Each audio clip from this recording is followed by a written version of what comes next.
Hello po mga bossing. Ngayon pong araw na ito mga bossing ko, kami po ay pupunta sa Chinese Temple. Pero syempre, kailangan bumili muna kami ng mga dragon sa year of 2024, Year of the Wood mga bossing.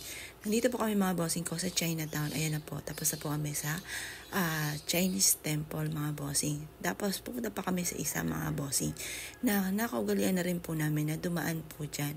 Bago po kami pumunta mga bossing ko sa aming store. At ganun din po na kumuha ng mga Year of the Dragon mga bossing para super effective at super swerte mga bossing. Yan po mga bossing, panay dragon po tayo mga bossing. Siyempre, Year of the Dragon po tayo sa taon ng 2024, Year of the Wood Dragon mga bossing. Ngayon po, pili lang po kayo dyan kung ano po maibigan po ninyo mga bossing. Yan po mga bossing ko ay may bless na, kasama pa po ang langis po namin na pinapahid at ganoon din po ang araw-araw na pinausukan at may kalakip na panalangin na siksik-liglig at umaapaw at napakaraming blessing ang dumating kung sino man ang mga bossing na gagamit sa aming mga pampaswerte. Bilugan nyo lamang po mga bossing ko at tumawag po kayo sa 0948-788-9806 mga bossing kung may magugustuhan po kayo na dragon na isa sa amin po mga bestseller po sa mga panahon po ngayon kasi nga po magto 2024 na Year of the Dragon.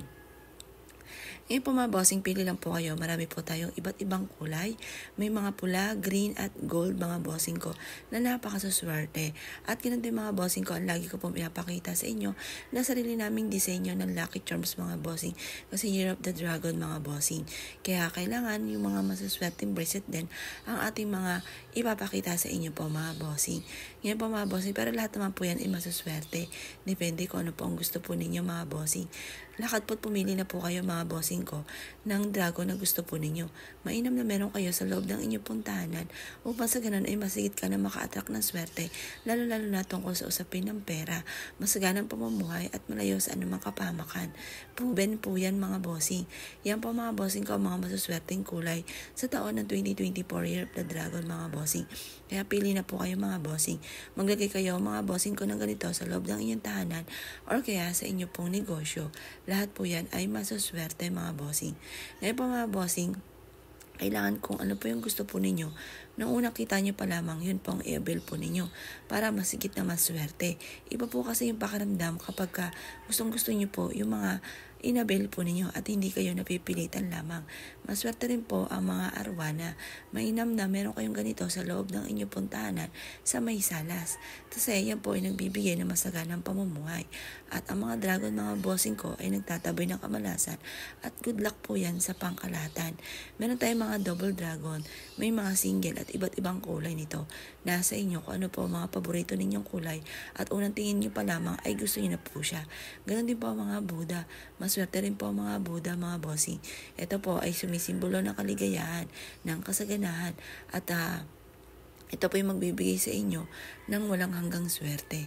Ngayon po, ako po yung meron pong ganyan dati, nagsimula sa maliit lamang. Hanggang sa dumami na po sila ng dumami. At tapasin ko ay talaga naman tunay na napakaswerte, lalo-lalo na sa masaganang pamumuhay mga bossing. Ayan po mga bossing ko, kayo na po ang pumili. Kung ano po ang gusto niyo po dyan. Titigan niyo po itong mabuti. I-play niyo po ng i-play hanggang sa maramdaman ninyo kung ano po mga bossing ko ang nais ninyo. At syempre, dahil si Candy ay walang kilay at matagal na nagtatrabaho sa akin, concern ako sa kanya at gusto siya magkaroon ng kilay at magkaroon ng jowa. Dahil kung di nyo tatanong, siya po ay single pa rin hanggang sa ngayon. Sabi ko po, baka nagkaroon siya ng kilay, siya po ay magkakajowa na. Kaya agad-agad po, may nakapagsabi sa akin na may magaling daw po na nagkikilay. Yun po ay meron na siyang kilay. At ito, syempre, healthy living na po tayo. Tayo po ay nagluto o naglaga nitong ating okra, naiinumin din natin ang sabaw. At yun din po mga bossing ko, itong gulay natin na paborito kong orderin, gising-gising. Yan po yung mga sahog po niya, kamatis, gata. Nilagyan ko rin po ito ng giniling para higit na mas maging masarap po siya at malasa. Dahil isang beses, wala kaming giniling, wala kahit ano, basta gulay lamang. Masarap pa rin naman po, pero iba pa rin ang lasa kapag may mga sahog na ganito mga bossing. At yan po mga bossing ko, ang style ko, lalo-lalo na kapag frozen, dahil ang giniling ay hindi hinugasan. Ang ginagawa ko ay nilalaga ko lang po siya hanggang sa matuyo na po siya at ready na siyang iprito. Para ganun po ay natanggal na rin ang dumi at kaya nilalaga ko po siya. At para lutong-luto na rin po siya. Kasi masarap naman sa karne na talagang luto-luto po siya. Tapos saka ko siya ipiprito at ilalagay ko po ang sahog mga bossing. Ilalagay ko po ang sahog sa mismong pinagmantikaan na rin po mga bossing ko ng baboy para masigit na masarap at masarap at menos na rin po sa hugasin dahil wala na kami kasambahay. Ito po mga bossing ko, ginigisa ko na rin po dito ang bawang at sibuyas. Kapag po ito ay mapula-pula na, saka ko po ilalagay ang kamatis. Yan, napasin nyo, may naligaw na isang kamatis. Naligaw lang po yan sa paghihiwa sa sangkalan. Ngayon po, yan, pag po yan ay mapula na, saka ko po ilalagay ang kamatis. Kasi masarap din po na mayroong kamatis. Ang ilalagay ko pong mantika ay olive oil. At yan po, ginigisa ko na ang kamatis. At pagkatapos po niyan, kapag nagisa ko na, saka ko po ilalagay mga bossing ko ang sigarilyas. Ang sigarilyas ay isa sa mga pinakamasustansya. At napakasarap din po mga bossing kasi lumaki kami sa Batangas.